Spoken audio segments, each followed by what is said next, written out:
Everybody, and welcome to part 2. Now, in this part, I'd like to get very specific about what emotions are and how we can blend them together to understand emotions better and how these colors actually affect us on an emotional level.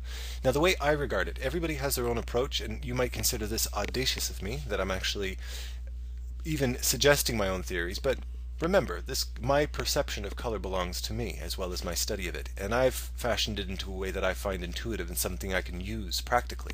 That being said, emotion is very, very seldom a pure emotion. Very often it's a result of something else. It leans in one direction or another. And if we think about that in context of our colors here, if we take happiness for instance, this being, if we were thinking about it emotionally, pure happiness, we've got two types of happiness. We've got a red happiness and a green happiness. Well, if you think that in context of real life, with the element of red in this yellow, a red yellow, okay, or a yellow orange, that is, I apologize, with a yellow orange, which is our first tertiary color, the red adds energy. It's a playful happiness. There's an energetic happiness. However, if we lean it more towards the green, it's got a slight connection to nature. It's a calming happiness. It's a joy. It's an interior happiness, a feeling that you have from within. In fact, you'll notice that the more we lean towards the blue, the more we're actually starting to feel that we're internalizing our feelings. But let's move on. Let's look at exactly that same yellow-green, but look at it in context of true green, for lack of a better term. Green in of itself is something we generally associate with nature. However, if we lean it to the left, okay, and saturate it with yellow, you're actually thinking more in terms of the joy associated with nature, the youth associated with nature, which is very often why nature is also associated with youth, because nature is where life is born, right?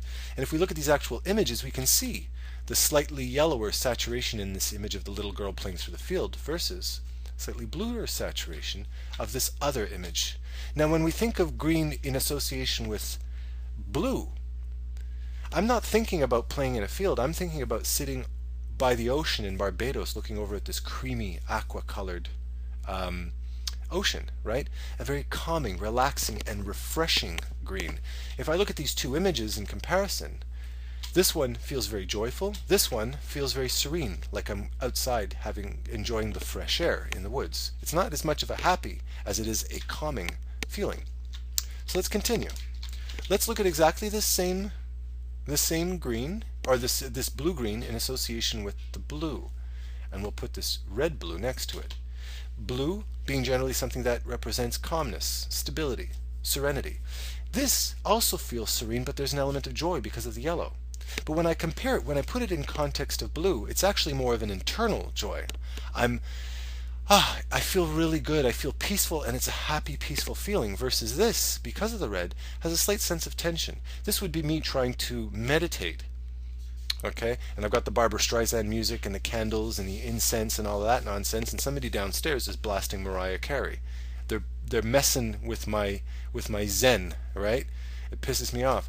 There's a little bit of tension involved with this blue-purple, isn't there?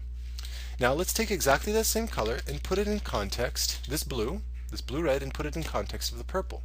We have our purple, we have our blue-purple, and we have our red-purple. Purple in and of itself can represent royalty and sensuality. However, if I put this blue in context of the purple, I'm thinking about royalty, but royalty that is subdued. A president, for instance, like Obama, a good example, okay, was somebody that is a politician. He's in a place of power, but he's humbling himself. He's speaking as one of the people, rather than being a show-off and saying, look at what a big hotshot I am. But if you look at the opposite spectrum of it, this hot pink fuchsia purple, okay, you're actually putting yourself in a very vain and flamboyant headspace, the color I would paint a cartoon bird if he was showing off to another bird, that type of thing, right? This is, I am being one of you. This is, I am definitely not one of you. I'm much more special than you. Check me out, and check out how spectacular I am. Let's continue. Passion, color of red, and we add this element of purple into it, and on the other one we add a dash of orange. Purple red, and orange red. This, in context of passion, I would associate very much with sexuality, more so with a very overt sexuality, because of its high saturation and its high saturation of red. Furthermore, the color pink is a color very often associated with a woman's sexuality because of its close connection to maternity, right? Where if we look on the other end, we see red in the context of hunger. And if I was to compare the two, if we actually think historically, not today of course, but if you think historically, what are the roles that people have played, men and women have played, or at least a loving couple have played in relation to each other? One is the show-off, wearing the dress and the makeup and the eyelashes and the high heels, and the other person is the hunter, seeking a mate. And the way they play together ultimately joins them together to create a family and move forward. But it's the hunter and the show-off, the person who's displaying her plumage and the one who's being drawn to it, okay? I would associate this with a more feminine sexuality and this with a more masculine sexuality. Remember, this is my interpretation. You have a problem with it, get used to it. Now, let's look at that same red-orange in context of hunger. Okay? We have red-orange and we have yellow-orange. Red is the voracious appetite. It's the need to feed. It's the need to, I'm starving to death. I've been smelling food for the last 4 hours and I didn't eat my lunch yet. I'm starving. Where this is the joy of food. Playful. Going out and having fun, having a picnic. There's much less hunger involved in the orange-yellow, right? So we can see that we can get far more specific. But now let's take it even further and look into value. What does value generally mean? Well, value is when we add light, we add white to pigment. Furthermore, on a psychological level, it's where we illuminate things more. We add more value to them. When we add value, we make them more transparent and visible. The more visible they are, the less threatening they are. Think about children's programming, for instance. Everything is brightly lit. However, if we go in the opposite direction, we have low value. The absence of light, the absence of information. In fact, what we're doing is, rather than externalizing our feelings like a high value color, we're internalizing those colors. We're making them more secretive. We're making them more inside. This is me being in a good mood. This is me shaking everybody's hand and saying, "What a beautiful day!" And this is me saying, "Huh, that girl who tried to steal my boyfriend just fell into a puddle of mud in front of the whole school." You're internalizing it, because if you externalize it, people are going to think you're a jerk, right? And the same thing applies to every single color on the spectrum. That being said, let's finally look at saturation. How does saturation affect it? Well, ultimately what you're doing with a color by desaturating it is you're sucking some of the life out of it. You're pulling it closer to a gray.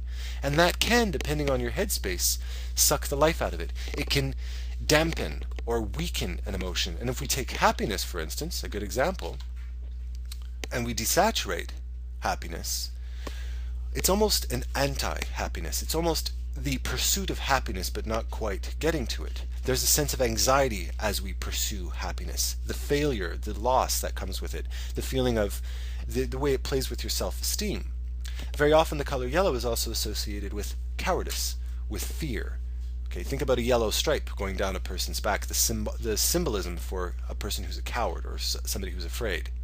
If we take blue and we grab a desaturated blue, we're in the family of cool, so we've taken all of the warmth, the happiness out of this color. But it's no longer a refreshing feeling.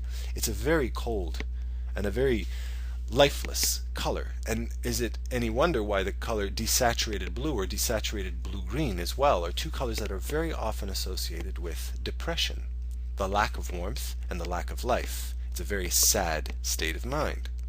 Okay? That being said, there's your crash course in tertiaries, in high values, and in low values. And when we jump into part 3, we're actually going to see this used practically. Used in advertising, in fashion, in fine art, and in everyday life as well. Because that's where it really actually starts to become interesting. That's where you really start to learn something. Alright, so see you in part 3.